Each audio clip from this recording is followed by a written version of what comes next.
Heisan, heisan. I dag så er jeg på vei til fjellet for å forhåpentligvis få gått litt på ski. Forhåpentligvis finne litt snø. Men vi får se. Akkurat her nede i lavlandet så er det ganske lite snø. Og det ser også ut til å være ganske grått oppe i fjellet. Så vi får se hvordan det faktisk er når vi kommer opp dit. Man må jo uansett prøve. Det verste som kan skje er at man må snu.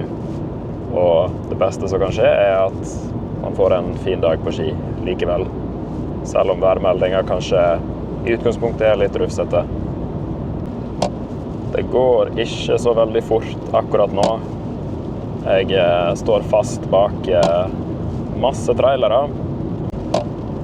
Jeg kunne jo selvfølgelig ha kjørt forbi.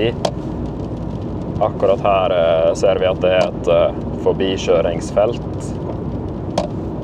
Men når det er så mange på rekke og rad, så har det veldig liten hensikt å kjøre forbi en.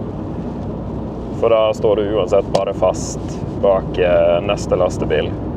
Så det er nok det beste å bare bli liggende her og ta det med ro. Og vite at jeg kommer frem når jeg kommer frem. Det er ingen vits å begynne å kjøre forbi og stresse og bli en sånn sjåfør. Så da holder jeg meg her bak, tar livet med ro, nyter en kopp kaffe fra min favorittkaffekopp. Klokka er ikke 6 på morgenen nå, så det er ikke sånn jeg ser ut akkurat nå. Men jeg så slik ut for et par timer siden. Det skal være sikkert og visst. Så håper jeg at vi er heldige med været. Håper at det blir litt bedre når vi etter hvert kommer oss opp på fjellet. Så krysser jeg fingrene for at det blir en fin skitur likevel. Da er vi kommet til en bygd som heter Aurland. Det er også her jeg håper at vi skal få oss en skitur. Planen er å komme seg opp på det fjellet som vi ser fremme der. Det er litt bedre vær her enn det som var på andre siden av fjellet. Men det er fryktelig lite snø. Det ser ikke veldig mye bedre ut oppe i fjellet heller. Men vi får kjøre så langt opp vi kommer. Og så får vi se hva vi finner. Det er ikke noe mer å gjøre. Dette fjellet går vanligvis an å kjøre over på sommeren, men det er stengt akkurat nå på grunn av for mye snø. Så det skal jo i teorien være snø der til å stå på ski. Det kan hende du hører en liten drama queen i bilen som avslører at jeg ikke er på tur alene. Jeg har med meg denne lille karen. Han skal få lov å være med på skitur. Vanligvis er ikke han så glad i å henge med på skitur, men nå når snøen er litt råtten og litt mer enkel å håndtere, så synes han det er ganske gøy. Men han er ikke veldig glad i å kjøre bil, og den veien her liker han ikke spesielt godt. Så akkurat nå er han litt dramatisk. Men det går fint. Vi er snart oppe, i hvert fall så langt oppe som vi kan komme. Ganske god utsikt herfra, men veien, den er smal og veldig vanskelig å kjøre på. Foreløpig ingen snø å skryte av, så vi får se hvor høyt opp vi må. Da er vi så høyt oppe som det går an å komme, og så mye snø er det ute. Så det var jo virkelig et sjakktrekk å ta med ski. Ikke sant? Ikke sant, Brom? Det var et sjakktrekk å ta med ski. Men. Vi er her, og sola skinner.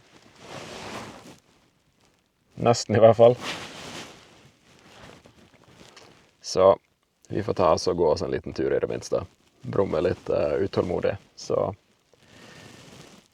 vi får i det minste komme oss ut og gå oss en liten tur. Vi hopper ut.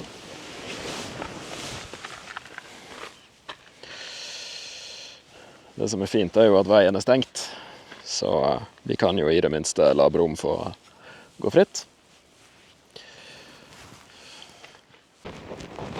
Så nå har vi begynt å gå oppover. Og jeg bestemte meg for å bare ta skiene på ryggsekken. Jeg har et lite håp om at vi skal finne snø lenger oppe. Den som intet våger, intet vinner. I verste fall så får jeg litt ekstra trening. Skiene veier ikke veldig mye, men det er litt ekstra vekt. Vi har kommet litt høyere opp. Det begynner gradvis å bli litt mer snø, men det er fortsatt ikke i nærheten av nok. Målet mitt var at vi skulle kunne gå helt til toppen på det fjellet som er i bakgrunnen der.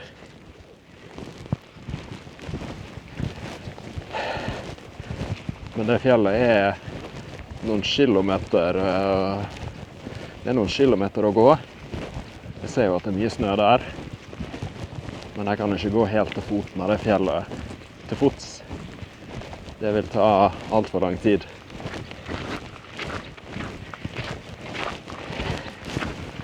Så vi får se hvor langt vi fortsetter. Vi har en plan B. Jeg skal få stoppe ski i dag, uansett hvordan dagen blir seende ut. Men om vi får gått på ski opp det fjellet der, det gjenstår å se. Jeg begynner nesten å tvile litt. Det begynner å bli litt bedre, men vi er ikke helt der at jeg kan ta på skien ennå. Utenfor veien så begynner det jo å bli ok. Men jeg trenger at snøen ligger her i veien. Det er klart at jeg kunne jo bare tatt på skiene utenfor terrenget, utenfor veien og gått i terrenget. Men han har litt for korte bein til det. Derfor trenger vi at snøen ligger her på veien, slik at jeg kan gå på ski, og han kan enkelt løpe etter. Det er liksom de forholdene vi må ha i dag. Men jeg er ikke skuffet. Bare se hvor vi er nå. Helt magisk. Det er vanskelig å føle at du taper når du er på en sånn her plass. Så uansett hvordan det blir, så er det en fin dag. Vi fortsetter litt til, men jeg tenker vi snur om maks 1 kilometer hvis ikke jeg har fått ski på beina innen det. Vi begynner snart å nærme oss et punkt hvor vi må sette opp farten litt, hvis vi skal klare å være nede igjen i bilen før det blir mørkt.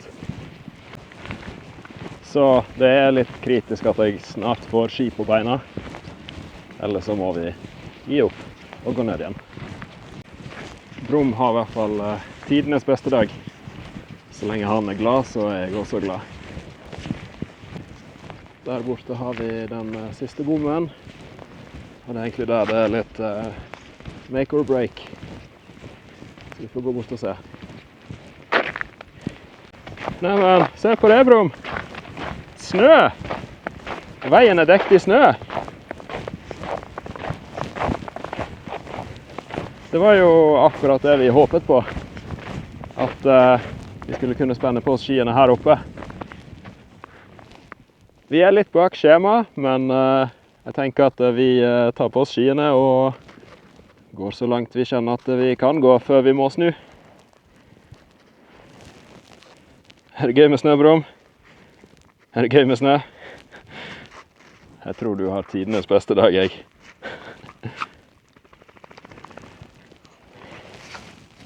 Nå har vi flaks. Den snøen der er nok til at jeg kan gå på ski, men den er også hard nok til at Brum kan løpe etter på føttene sine. Alternativt hadde vært å måtte gått opp den veien, men Det er faktisk ikke et alternativ når jeg tenker meg om, fordi det er snøskredterreng. Snøskredterreng, det holder vi oss unna. Enkelt og greit. Det er mitt tips for å leve lenge. Ikke gå i snøskredterreng. Og du skal få på deg snøsokker. Jeg vet at du ikke liker å gå med det her, men jeg vil ikke at du skal få vondt i potene. Kom med labben. Bra. Sitt. Sitt. Kom med labben.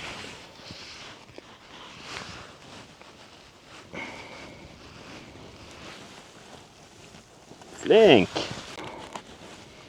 Og så bak beina. Flink gutt. Sånn ja, kjempeflink. Og så var det mine snøsko. Trikset når man fester ski på ryggsekken sånn som det her, det er å feste skoene rett i bindingene. På den måten så kan jeg gå opp med vanlige tursko og enkelt ta på meg skiskoene når vi kommer opp til snøen. Så det er litt logistikk, det er det jo alltid, men det må man tåle. Hvis du har sett en annen video jeg har, hvor jeg går på skitur, så husker du kanskje skien jeg brukte. Jeg snakket litt om hvordan de fungerte. De her er litt annerledes. Det her er det som vi kaller for fjellski på norsk. Det er litt samme prinsipp som randonee-ski, men de her er mindre, mye lettere, enklere å gå med, men kan være litt mer utfordrende å kjøre med. Fellene som jeg bruker, de er litt kortere. På de andre skiene mine så dekker fellene hele skien. Her så dekker fellene knapt halvparten.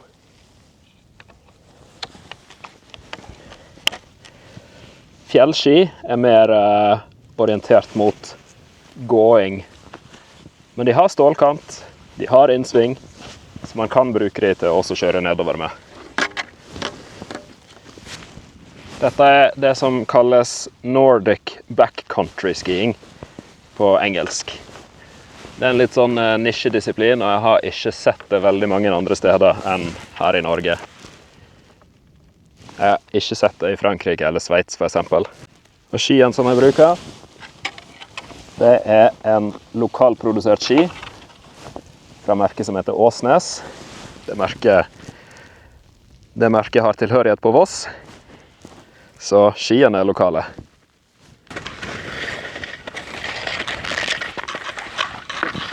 Ja.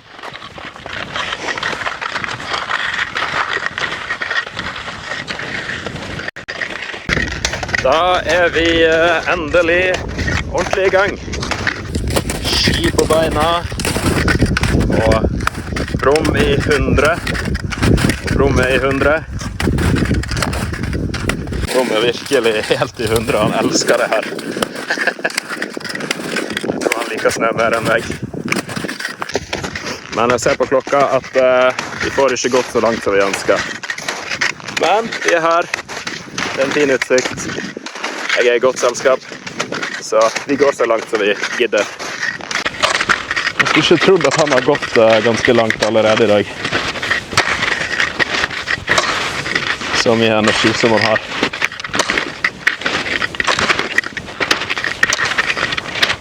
Så mye lek som fortsatt finnes i den lille kroppen. Jeg fikk en gang spørsmål om ikke Brom noensinne går. Det gjør han aldri. Han løper hele tiden. Klokka er nå 2:30, så jeg tenker 30 minutter til, så snur vi. 30 minutter, så er klokken 3. Da har vi nok tid til å komme oss ned igjen til bilen i god tid før det er mørkt. Toppen som jeg har lyst til å gå på er der oppe med antennene. Den er jo ikke langt unna, men jeg kan heller ikke ta raskeste vei fordi det er snøskredterreng. Jeg kunne jo kanskje ha gått på siden der. Nå er vi så langt utenfor løypa at Brom får litt problem med beina sine. Så vi får rett og slett bare gå den lange veien rundt så langt vi kommer. Da er klokken blitt 3. Og det er faktisk en liten rakett som også er blitt sliten nå. Han må gi seg til slutt, han også. Når han begynner å gå bak meg, så er det et tegn på at han er ganske sliten. Og det er litt skummelt når han går bak meg, for skiene har stålkanter. Så da har ikke jeg helt kontroll på om jeg er for nærme han. Og dersom skiene er for nærme Brom, så kan jeg risikere å skjære han med stålkanten. Og det skal vi unngå. Så da snur vi her. Hva vet du, Brom? Nå skal du få lov til å ta deg fotposene, og så skal du få løpe fritt ned. Kom her, Brom. Ja, gi meg poten din. Og av. Så er den fri. Og så gi meg den andre poten. Sånn. Og så bak beina. Kom her. Du, hjelp meg litt her nå. Ja, og siste. Kom med siste foten. Kom her. Sånn, ja. Da tenker jeg at vi bare kjører nedover igjen. Og når man har fjellski, så finnes det et triks for å gjøre de litt mer egnet for å kjøre nedover. Vi bare bytter ut denne klossen her fremme med en kloss som er litt stivere. Da får skien en helt ny struktur. Er du utålmodig, Brom? Har du lyst til å kjøre den med en gang?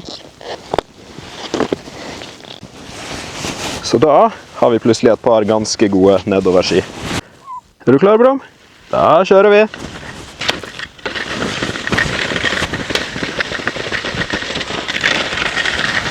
Kom igjen! Førstemann ned! Her er fantastisk! På skitur med sin beste venn. Han holder følge godt. Den lille snøfreseren nesten nede nå. Skal nok stoppe og vente litt på Brom. Kom igjen, lille gutt. Kom igjen. Så flink du er. Vet du, jeg tror alle på YouTube er kjempeimponert over hvor mye krefter det finnes i de små beina der. Jeg tror alle som ser på er kjempeimponert av deg nå, Brom. Ja, koser du deg? Ser ut som du koser deg. Siste 200 meterne nå, så er vi nede. Kom igjen, Brom!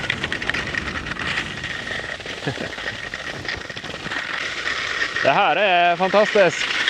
Stå på ski ned et fjell mens man blir jaget av en kjempestor og farlig ulv. Han gjør sitt aller beste. Men jeg kan ikke kjøre for fort. Da kjører jeg ifra han. Og hvis jeg gjør det, da blir han litt sint på meg. Nå er vi straks nede med bommen. Og der var vi nede igjen. Med den siste bommen. Eller den første bommen blir det jo kanskje nå. Kom igjen nå, Brom. Siste meterne. Flink gutt. Du er den flinkeste havaneseren til å gå på fjell i hele verden.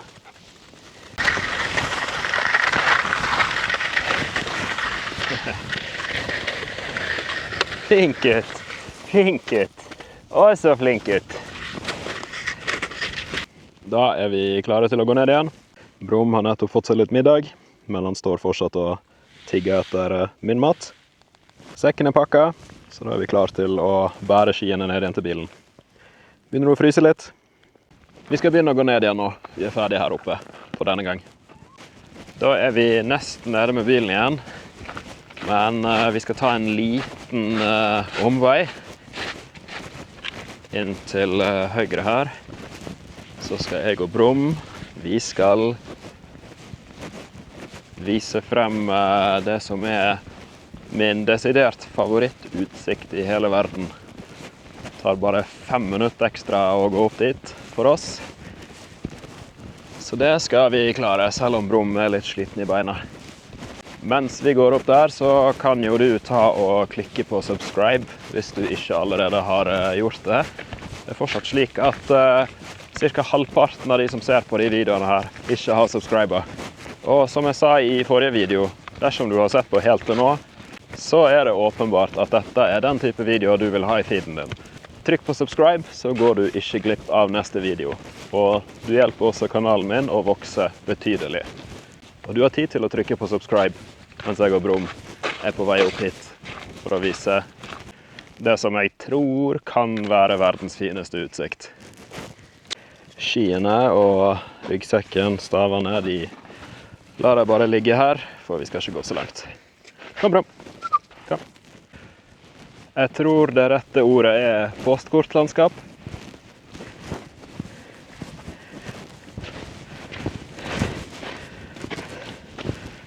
Eller hva mener du, Brum? Er det postkortlandskap det her?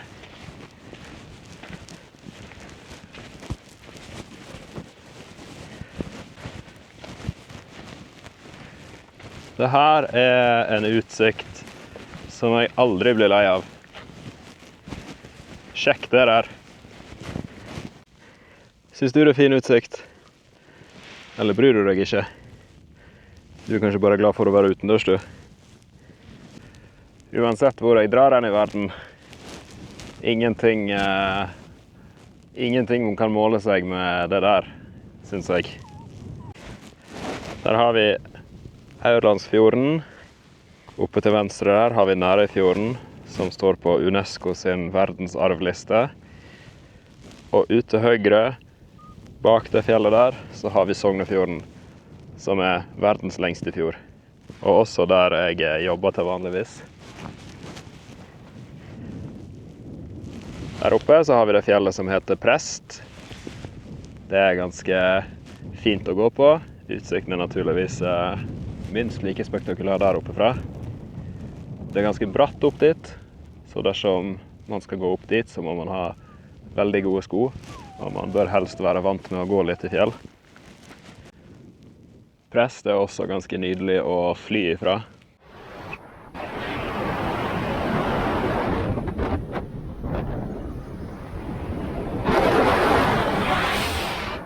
Det har jeg gjort noen ganger. Jeg har en video av det på min andre YouTube-kanal. Så dersom noen skulle være interessert i å se det, så er det bare å sjekke ut den andre YouTube-kanalen min. Ja, jeg vet at du synes det er kjedelig når jeg filmer. Jeg vet at du heller vil kaste pinne. Skal vi se om vi finner den? Der fant vi en fin pinne, ja. Skal jeg få den? Skal vi kaste den? Skal jeg kaste pinnen til deg? Og ta!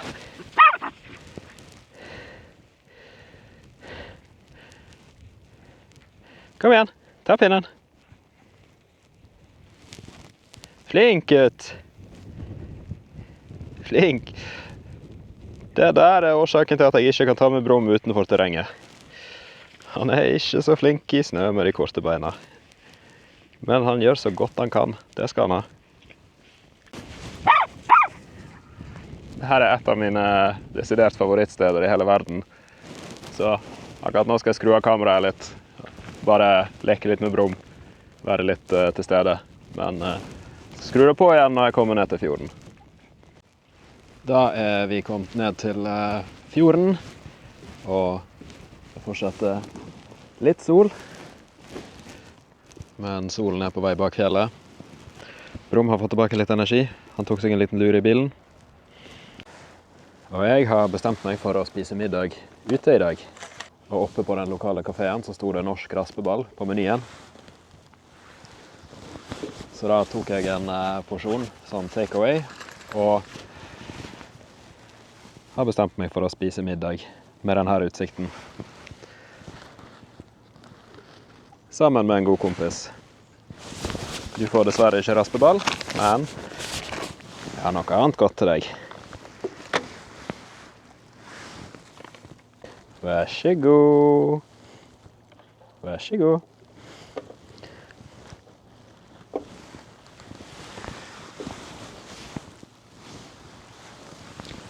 Det kan vel være nok for i dag, tenker jeg. Så vi runder av dagens video her. Takk for at du har sett på så langt. Så ses vi snart i neste video. Ha det bra.